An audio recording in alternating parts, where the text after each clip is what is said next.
ভোর হতেই বিভিন্ন জেলার ভোট কেন্দ্র ঘিরে অস্থিরতার খবর আসতে শুরু করে। কয়েকটি স্থানে দুর্বৃত্তদের অগ্নিসংযোগের ঘটনায় একাধিক ভোট কেন্দ্র ক্ষতিগ্রস্ত হয় এবং আইন শৃঙ্খলা রক্ষাকারী বাহিনী দ্রুত পরিস্থিতি নিয়ন্ত্রণে আনার চেষ্টা করে। নির্বাচন কমিশন সূত্র জানায়, যেসব কেন্দ্রে ব্যাপক ভাঙচুর ও অগ্নিসংযোগের ঘটনা ঘটেছে সেগুলোতে ভোট গ্রহণ সাময়িকভাবে স্থগিত বা বাতিল করার সিদ্ধান্ত নেওয়া হয়েছে। নির্বাচনের আগের রাতে ৭ কেন্দ্রকে টার্গেট করা হয়েছে, ৭ কেন্দ্রে ককটেলের ঘটনা ঘটেছে। পাশাপাশি যে জেলাগুলো রয়েছে মাদারীপুর, শরীয়তপুর, ফরিদপুর, বাগেরহাট, এই আসনগুলো নিয়ে এক ধরনের শঙ্কা রয়েছে, কারণ এটা পুরো অঞ্চলটাই মূলত আওয়ামী লীগ অধ্যুষিত অঞ্চল। সেখানে ভোটারদের বেশিরভাগই আওয়ামী লীগের। সহিংসতার মাত্রাও বাড়ছে। বেশ কয়েকটি আসন থেকে কেন্দ্র দখলের অভিযোগের ভিডিও ছড়িয়ে পড়ছে সামাজিক যোগাযোগ মাধ্যমে। সূত্রগুলো বলছে, সন্ধ্যার পর থেকে এসব ঘটনায় চিন্তিত নির্বাচন কমিশন ও যমুনার দপ্তর। যে মাত্রায় টাকা ছড়ানো আর ভোটের আগে ভোট হয়ে যাওয়ার খবর ছড়াচ্ছে, তাতে ঐতিহাসিক নির্বাচন প্রশ্নের মুখে পড়তে পারে এমন আশঙ্কায় পেয়ে বসেছে সরকারের শীর্ষ মহলকে। এই 2.5 লক্ষের বেশি ভোট পক্ষের ভোট একত্র করে 42,000-এর বেশি ভোট কেন্দ্রের ভোট একত্র করে ভোট এবং গণভোটের ফলাফল শুক্রবার সকাল 10টার মধ্যে ঘোষণা করা সম্ভব হবে। যদি দেরি হতে থাকে তাহলে কি সহিংসতা, অস্থিরতা বাড়বে? অস্ত্র, টাকা, অবিশ্বাস সবই যখন ভোটের মাঠে আছে, গুরুতরভাবে আছে, তখন সেনাবাহিনী, পুলিশ, প্রশাসন তারা কোন পক্ষে, সেটাও তো খুব গুরুত্বপূর্ণ ভূমিকা রাখবে। আসসালামু আলাইকুম দর্শক, সিগন্যাল বিডি চ্যানেলের নতুন একটি গুরুত্বপূর্ণ নিউজ ভিডিও নিয়ে আপনাদের মাঝে হাজির হলাম। প্রিয় দর্শক, বাংলাদেশের বর্তমান রাজনৈতিক প্রেক্ষাপট জানতে যারা এই ভিডিওটিতে ক্লিক করেছেন তাদের সবাইকে বলবো আপনারা ধৈর্য সহকারে পুরো ভিডিওটি দেখতে থাকুন, কারণ এই ভিডিওটিতে এমন কিছু তথ্য শেয়ার করা হয়েছে যা জানলে আপনারা অবাক হবেন। প্রিয় দর্শক, ইতিমধ্যে আপনারা অনেকগুলো ভিডিওর অংশ বিশেষ দেখে নিয়েছেন এবং আশা করি দেখেই বুঝতে পেরেছেন আজকের ভিডিওটি কতটি গুরুত্বপূর্ণ এবং আকর্ষণীয় হতে চলেছে। তো প্রিয় দর্শক, যারা এখনো আমাদের চ্যানেলটি সাবস্ক্রাইব করেনি তাদের সবাইকে বলবো আমাদের চ্যানেলটি সাবস্ক্রাইব করে পাশে থাকা বেল আইকনটি অন করে দিবেন। আর যারা ইতিমধ্যে সাবস্ক্রাইব করেছেন তাদেরকে অসংখ্য ধন্যবাদ। তো প্রিয় দর্শক, চলুন আর কথা বাড়াবো না, একটি লাইক দিয়ে মূল ভিডিওতে যাওয়া যাক। দেশটির সাম্প্রতিক রাজনৈতিক পট পরিবর্তনের পর জাতীয় নির্বাচনকে ঘিরে চরম অনিশ্চয়তা ও উত্তেজনা বিরাজ করছে। সাবেক প্রধানমন্ত্রীকে ক্ষমতাচ্যুত করার পর অন্তর্বর্তী প্রশাসনের প্রধান হিসাবে দায়িত্ব নেওয়া ডক্টর মোহাম্মদ ইউনূস ঘোষণা দিয়েছিলেন যে গণতন্ত্র পুনরুদ্ধারের স্বার্থে দ্রুত একটি অবাধ ও সুষ্ঠু নির্বাচন আয়োজন করা হবে। তবে বিরোধী রাজনৈতিক শক্তিগুলো শুরু থেকেই এই নির্বাচনের বৈধতা নিয়ে প্রশ্ন তুলে আসছিল। অবশেষে 12ই ফেব্রুয়ারি ভোট গ্রহণের দিন নির্ধারিত হলে দেশ জুড়ে নিরাপত্তা জোরদার করা হয়, কিন্তু ভোর হতেই বিভিন্ন জেলার ভোট কেন্দ্র ঘিরে অস্থিরতার খবর আসতে শুরু করে। কয়েকটি স্থানে দুর্বৃত্তদের অগ্নিসংযোগের ঘটনায় একাধিক ভোট কেন্দ্র ক্ষতিগ্রস্ত হয় এবং আইন শৃঙ্খলা রক্ষাকারী বাহিনী দ্রুত পরিস্থিতি নিয়ন্ত্রণে আনার চেষ্টা করে। নির্বাচন কমিশন সূত্র জানায়, যেসব কেন্দ্রে ব্যাপক ভাঙচুর ও অগ্নিসংযোগের ঘটনা ঘটেছে সেগুলোতে ভোট গ্রহণ সাময়িকভাবে স্থগিত বা বাতিল করার সিদ্ধান্ত নেওয়া হয়েছে। তবে সার্বিকভাবে নির্বাচন চালিয়ে নেওয়ার ব্যাপারে তারা দৃঢ় অবস্থানে রয়েছেন। এদিকে ক্ষমতাচ্যুত সরকারের সমর্থকেরা অভিযোগ করেছে যে নির্বাচনটি একতরফা বা প্রশাসনিক প্রভাব খাটিয়ে ফলাফল নির্ধারণের চেষ্টা চলছে। অন্যদিকে অন্তর্বর্তী প্রশাসনের দাবি যে একটি বিশেষ গোষ্ঠী পরিকল্পিতভাবে সহিংসতা ছড়িয়ে নির্বাচন প্রক্রিয়া বানচাল করতে চায়। দেশের উত্তরাঞ্চলে কয়েকটি কেন্দ্রে ভোট বাক্স ছিনতাইয়ের চেষ্টা, দক্ষিণাঞ্চলে কেন্দ্র দখলের অভিযোগ এবং রাজধানীর উপকণ্ঠে আগুনে পুড়ে যাওয়া দুটি অস্থায়ী ভোট কেন্দ্র পরিস্থিতিকে আরও জটিল করে তোলে। নির্বাচন কমিশনের জরুরি বৈঠকে আলোচনায় উঠে আসে যে যদি সহিংসতা অব্যাহত থাকে এবং অধিকাংশ কেন্দ্র বাতিল হয়ে যায় তাহলে সাংবিধানিকভাবে এই নির্বাচনের বৈধতা প্রশ্নের মুখে পড়তে পারে। সংবিধান বিশেষজ্ঞরা বলছেন, নির্দিষ্ট সংখ্যার বেশি কেন্দ্রে ভোট গ্রহণ সম্ভব না হলে ভোটারদের অংশগ্রহণ মারাত্মকভাবে বাধাগ্রস্ত হবে। কমিশন পুনঃভোটের ঘোষণা দিতে পারে কিংবা প্রয়োজনে নির্বাচন স্থগিত করার সুপারিশ আসতে পারে। এই পরিস্থিতিতে ডক্টর ইউনূস গভীর উদ্বেগ প্রকাশ করেছেন, জাতির উদ্দেশ্যে সংক্ষিপ্ত ভাষণে শান্ত থাকার আহ্বান জানান এবং বলেন যে গণতান্ত্রিক প্রক্রিয়ায় রক্ষা করার সবাই দায়িত্ব। তিনি আরও উল্লেখ করেন যে যারা সহিংসতার মাধ্যমে রাষ্ট্রকে অস্থিতিশীল করতে চায় তাদের বিরুদ্ধে কঠিন আইনের ব্যবস্থা নেওয়া হবে। তবে রাজনৈতিক বিশ্লেষকদের মতে শুধু প্রশাসনিক কঠোরতা নয়, রাজনৈতিক সংলাপেও আরও প্রয়োজন রয়েছে, কারণ নির্বাচন ঘিরে অস্থাহীনতা বাড়বে ও সহিংসতার ঝুঁকি বৃদ্ধি পাবে। দিন গণনার সঙ্গে সঙ্গে বাতিল ভোট কেন্দ্রে নানান গুজব ছড়িয়ে পড়েছে। কেউ বলছে নির্বাচন সম্পূর্ণ ভেস্তে যেতে পারে, আবার কেউ দাবি করছে রাতের মধ্যেই জরুরি সিদ্ধান্ত আসবে। রাজধানীর রাজনৈতিক মহলে জোর আলোচনা চলছে যে যদি ভোট কেন্দ্রে অগ্নিসংযোগ ও দখলের চেষ্টা অব্যাহত থাকে এবং মোট কেন্দ্র একটি উল্লেখযোগ্য অংশে ভোট না হয় তাহলে নির্বাচন কমিশন সাংবিধানিক ব্যাখ্যার আলোকে আংশিক বা পূর্ণ ভোটের পথেই হাঁটবে। এর মধ্যে আন্তর্জাতিক পর্যবেক্ষক সংস্থাগুলো পরিস্থিতির উপর নজর রাখছে এবং সব পক্ষকে সংযম প্রদর্শনের আহ্বান জানিয়েছে। সন্ধ্যার পর নিরাপত্তা বাহিনীর টহল বাড়ানো হয় এবং ক্ষতিগ্রস্ত কেন্দ্রগুলোতে পুনর্গঠনের কাজ শুরু হয়। কিন্তু প্রশ্ন থেকেই যায়, এই নির্বাচন কি তার নির্ধারিত গন্তব্যে পৌঁছাতে পারবে, নাকি সহিংসতার ছায়ায় নতুন করে রাজনৈতিক সংকট জন্ম নেবে?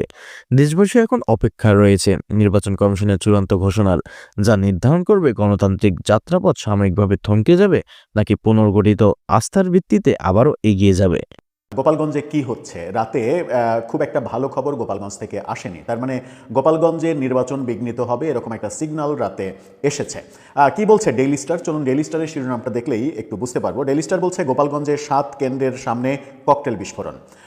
এর আগে আমরা দেখেছি আরেকটি ককটেল বিস্ফোরণের ঘটনা। এবার নির্বাচনের আগের রাতে 7 কেন্দ্রকে টার্গেট করা হয়েছে, 7 কেন্দ্রে ককটেলের ঘটনা ঘটেছে। সেখানে চলুন একটু ভেতরে যাই। গোপালগঞ্জে 7টি ভোট কেন্দ্রের আশেপাশে ককটেল বিস্ফোরণের ঘটনা ঘটেছে, তবে এই ঘটনায় কেউ হতাহত হয়নি। রাত 8টার পরে এই ঘটনা ঘটেছে। গোপালগঞ্জ 2 এবং গোপালগঞ্জ 3 আসনের বিভিন্ন কেন্দ্রে এসব ককটেল বিস্ফোরণের ঘটনা ঘটেছে। গোপালগঞ্জ 3 টুঙ্গিপাড়া, আমরা জানি যে সেটা শেখ হাসিনার একেবারে আসন এবং বঙ্গবন্ধুর জন্মস্থান, সেখানে বঙ্গবন্ধুর মাজার রয়েছে সেখানে। গোপালগঞ্জ বলতেই আমরা জানি এবং মানে এটাই বাস্তবতা যে গোপালগঞ্জ বলতেই আওয়ামী লীগ।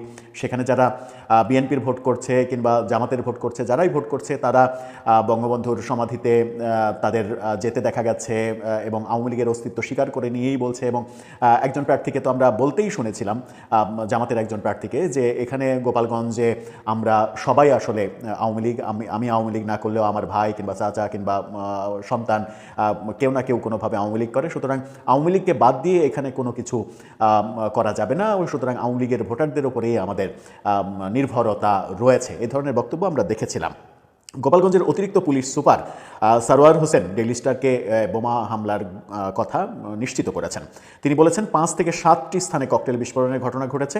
আতঙ্ক ছড়াতে এই ঘটনা ঘটানো হয়েছে, জড়িতদের শনাক্তের চেষ্টা হচ্ছে। আতঙ্ক ছড়ানোর ব্যাপারটা পুলিশ যখন বলছে এটাই সত্য হবে, কারণ আতঙ্ক ছড়ালে যেটা হবে সেটা হচ্ছে ভোট কেন্দ্রে মানুষ যাবে না।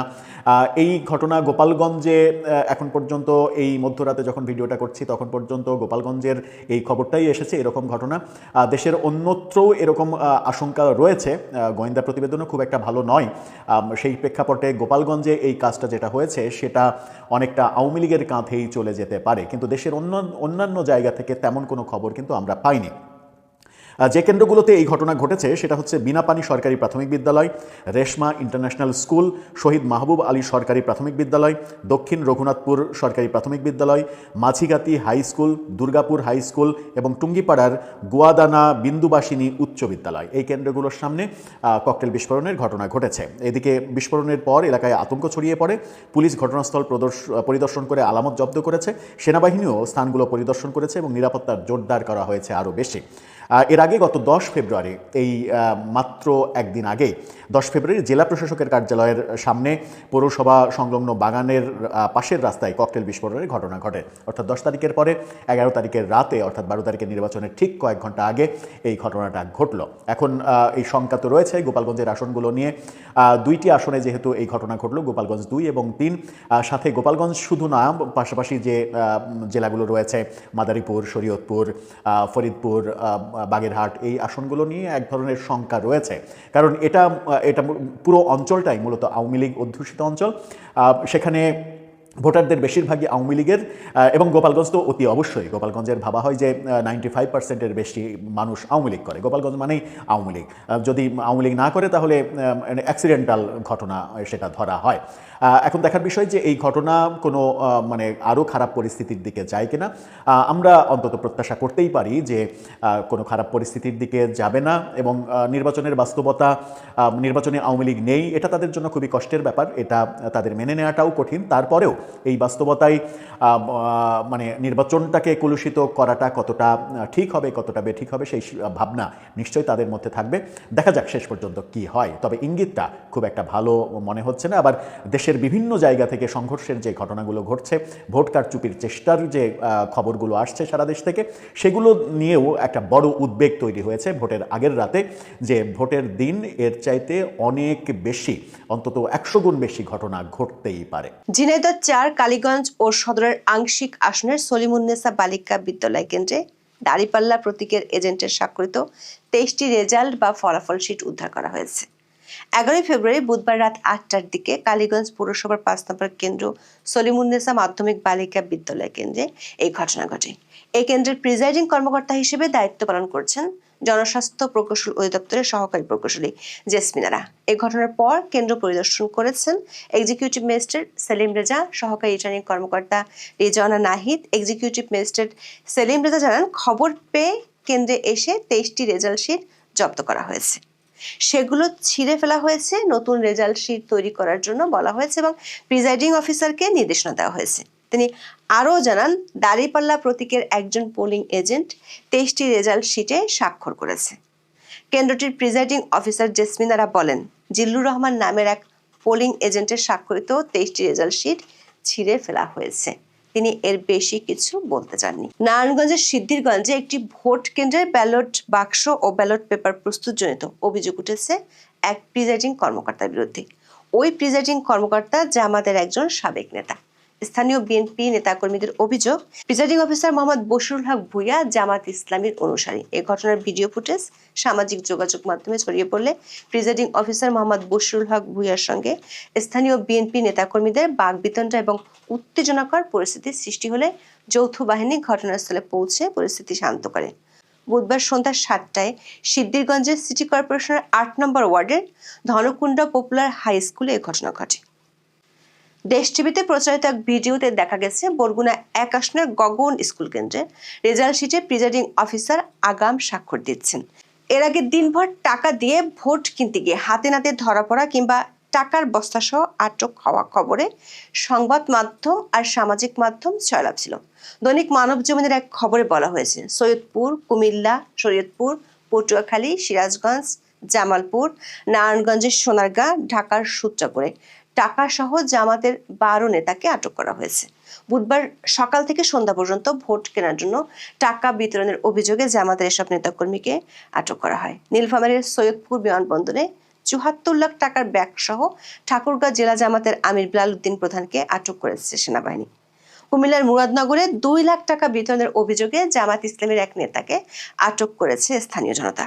শরীয়তপুর 2 আসনের নড়িয়া উপজেলায় ভোট কেনার দায়ে জামাত ইসলামের এক কর্মীকে কারাদণ্ড দিয়েছে ভ্রাম্যমাণ আদালত। লক্ষ্মীপুর 3 আসনে বিএনপির প্রার্থী শহীদউদ্দিন চৌধুরী এনির নির্বাচনী কাজে ব্যবহৃত একটি গাড়ি থেকে 15 লাখ টাকা উদ্ধার করা হয়।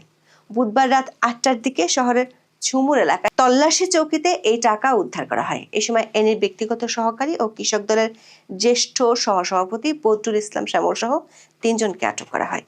পরে তাদের ছেড়ে দেওয়া হয়েছে। জামায়াতে ইসলামী নেতাদের অভিযোগ, প্রশাসন ও মিডিয়ার ষড়যন্ত্রে দলটির বিরুদ্ধে অপপ্রচার করা হচ্ছে। দলের একাধিক সূত্রে জানা গেছে, তাদের ধারণা মিডিয়া কুর মাধ্যমে পরিস্থিতি তাদের জন্য আরো শোচনীয় করে তোলা হতে পারে। সূত্রগুলো বলছে, দিনভর এমন খবরে নির্বাচন কমিশন বেশ বেসামাল হয়ে পড়েছে। বিশেষ করে আন্তর্জাতিক পক্ষগুলোর কাছে নির্বাচনের গ্রহণযোগ্যতা নিয়ে বড় ধরনের প্রশ্ন উঠতে পারে এমন আশঙ্কা আছে নির্বাচন কমিশনারদের। এসব ঘটনা ভাইরাল হওয়ার আগেই নির্বাচন কমিশনকে একবার বিদেশি প্রতিনিধি ও সাংবাদিকদের কড়া প্রশ্নের মুখে পড়তে হয়েছিল। প্রথম আলোর খবরে বলা হয়েছে, ত্রয়োদশ জাতীয় সংসদ নির্বাচনে আওয়ামী লীগ অংশ না নেওয়ায় নির্বাচনের ফলাফলের গ্রহণযোগ্যতার উপর প্রভাব পড়বে কি না সে প্রশ্ন তুলেছেন ঢাকায় আসা একাধিক বিদেশি সাংবাদিক। তাদের এই প্রশ্নের সদুত্তর দিতে পারেনি নির্বাচন কমিশন। তবে নির্বাচনে আওয়ামী লীগের অনুপস্থিতিতে ভোটার উপস্থিতি কমার কোনো সম্ভাবনা দেখছেন না নির্বাচন commissioner brigadier general Abul Fazal Mohammad Sanaullah. কারণ হিসেবে তিনি বলেছেন, আওয়ামী লীগ এই নির্বাচনে অংশগ্রহণ করতে না পারলেও তাদের শরিক দল অংশ নিচ্ছে। নির্বাচনের আগের দিন বুধবার রাজধানীর একটি হোটেলে বিদেশি নির্বাচন পর্যবেক্ষক ও গণমাধ্যম কর্মীদের জন্য নির্বাচন কমিশন সচিবালয় ব্রিফিং এর আয়োজন করে। সেখানে বিবিসির একজন সাংবাদিক নির্বাচন কমিশনের কাছে জানতে চান, নির্বাচন অবাধ, সুষ্ঠু ও গ্রহণযোগ্য করতে উদ্যোগ নেওয়া হয়েছে, কিন্তু একটি গুরুত্বপূর্ণ দল কার্যত নির্বাচনে অংশ নিতে পারছে না, এতে নির্বাচনের গ্রহণযোগ্যতার উপর ছায়া পড়ছে কিনা। বাংলাদেশে এমন মানুষ থাকতে পারেন যারা ওই দলকে সমর্থন করতে চান, কিন্তু আগামীকাল ব্যালট পেপারে তাদের সেই পছন্দ থাকবে না। নির্বাচনের বৈধতা নিয়ে সরকার কি উদ্বিগ্ন নয়? এই প্রশ্নের জবাবে আবুল ফজল মোহাম্মদ সানাউল্লাহ বলেন, এই নির্বাচনের প্রেক্ষাপট ভুলে গেলে চলবে না। যারা মানুষের গণতান্ত্রিক অধিকার কেড়ে নেওয়া সেই নির্বাচনী প্রক্রিয়ার সঙ্গে জড়িত ছিলেন তারা এখন আইনি প্রক্রিয়ার মুখোমুখি। সে কারণে কিছু সত্তা নির্বাচনে অংশ নিতে পারছে না। তবে এতে ভোটার উপস্থিতি কমবে না, আপনারা আগামীকাল তা দেখবেন। সম্পূরক প্রশ্ন বিবিসির আরেক সাংবাদিক জানতে চান, তাহলে কি আপনি নিষেধাজ্ঞাকে সমর্থন করছেন? জবাবে নির্বাচন কমিশনার বলেন, এটি একটি নির্দিষ্ট প্রেক্ষাপটের বিষয়। জুলাই আগস্ট 2024-এর ঘটনাগুলো ভুলে গেলে চলবে না। অন্যদিকে আওয়ামী লীগকে বাইরে রেখে বাংলাদেশে যে ভোট হতে যাচ্ছে তা প্রশ্নবিদ্ধ হিসেবে মূল্যায়িত হবে বলে যুক্তরাষ্ট্রের এক কংগ্রেশনাল ব্রিফিংয়ে কেউ কেউ মত দিয়েছেন। বাংলাদেশ জামাত ইসলামীকে সন্ত্রাসী সংগঠন হিসেবে চিহ্নিত করা, গণতন্ত্র ও মানবাধিকার রক্ষা করতে না পারায় বাংলাদেশের বিরুদ্ধে নিষেধাজ্ঞা আরোপ, সংখ্যালঘু নিরাপত্তায় অনীহা এবং চাঁদাবাজি ধর্ষণে জড়িতদের দায় মুক্তির অভিযোগে ইউনূস সরকারকে কাঠগড়ায় দাঁড় করানোর কথাও উঠেছে ব্রিফিংয়ে। বাংলাদেশের ত্রয়োদশ সংসদ নির্বাচনের 3 দিন আগে সোমবার ক্যাপিটাল হিলে এই ব্রিফিং এর আয়োজন করা হয়। শুনানিতে জামায়াতে ইসলামীকে সন্ত্রাসী সংগঠন ঘোষণা করে নিষিদ্ধের পক্ষে মত দেন ওয়াশিংটন ডিসি ভিত্তিক গবেষণা প্রতিষ্ঠান আমেরিকান এন্টারপ্রাইজ ইনস্টিটিউটের জ্যেষ্ঠ গবেষক মাইকেল রুবিন। তিনি মোহাম্মদ ইউনূসকে গণতন্ত্র এবং মানবতার দুশ্মন হিসেবে অভিহিত করেন। নির্বাচন কমিশনের সূত্রগুলো বলছে, যে কোনো পরিস্থিতিতে এই নির্বাচনকে বৈধতা দিতে ইসির টার্গেট হলো ভোটার টার্নআউট 65 থেকে 70% করা, কমপক্ষে 55%-এর নিচে যাতে না নামে সেদিকে খেয়াল রাখা। নির্বাচন কমিশন থেকে সরকার পররাষ্ট্র উপদেষ্টা এই প্রত্যাশার কথা বলেছেন, কিন্তু বুধবার যে পরিস্থিতি দাঁড়িয়ে আছে তাতে সরকারের মিত্ররা এখন নিজেদের মুখোমুখি অবস্থানেই দাঁড়িয়ে। এমন পরিস্থিতিতে সাধারণ ভোটারদের মধ্যে ভীতি ছড়িয়ে গেলে তারা ভোট কেন্দ্রে নাও আসতে পারে। তখন ঐতিহাসিক নির্বাচনের বৈধতা ঐতিহাসিকভাবে মলিন হয়ে যাবে। প্রিয় দর্শক, ইতিমধ্যে আপনারা আমাদের পুরো ভিডিওটি দেখেছেন। ভিডিওটি দেখে কি জানলেন এবং বুঝলেন, অবশ্যই আপনাদের মূল্যবান মতামতটি আমাদের কমেন্ট বক্সে জানাতে ভুলবেন না। এখনো যারা আমাদের চ্যানেলটি সাবস্ক্রাইব করেননি তাদের সবাইকে বলবো আমাদের চ্যানেলটি সাবস্ক্রাইব করে পাশে থাকা বেল আইকনটি অন করে দিবেন এরকম নিত্য নতুন প্রতিদিন গরম গরম নিউজ আপডেট পেতে। ধন্যবাদ সবাইকে।